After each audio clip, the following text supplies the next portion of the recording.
Pinsan yata ni Catwoman to si Alan eh. Huh? Bakit hindi namamatay ha? Ilan ba buhay niyan? Boss, anong plano mo ngayon? Tatapusin na natin yung hayop na yan. Boss, may kasama eh. Gusto mo sumama ka pa ron para tatlo kayo? Sabay-sabay na, titirahin na natin lahat yan. Dito mo talaga babarilin yan?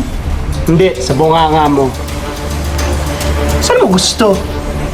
Boss, tatanong lang. Atayan na to. Mahirap umatake doon sa kwarto. Maraming bantay. At pag wala naman si Alan doon, may makakakilala at may makakita sa'yo, boss. Siyempre, sikat ako. Sikat nga, boss. Kaya nga wanted. Magsigawan mo pa. Buisit ka. Boss, Leka tong Jegong to, pakalat-kalat dito sa ospital ko eh. Feel na feel niyang kanya eh. talaga naman sa kanya na yung boss, ah. May echipuera ka na nga.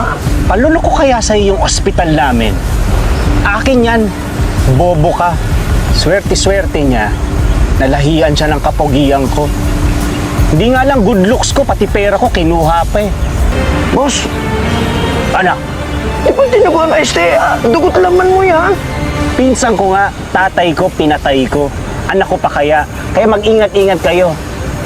Yayariin ko rin kayo. Kumilos kayo ng maayos ha. Kayong parang abnormal. Kala nila, hindi ako makakasunod dun ha. Potot nila. Kilala ko yung sasakyan.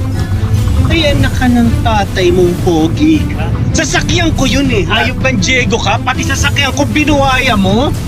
Diego? Ano to? Drama-rama? Tigilan mo ako. Hoy, yung nanay mo, natipsy lang ako. Kaya yan, nakalapit ako.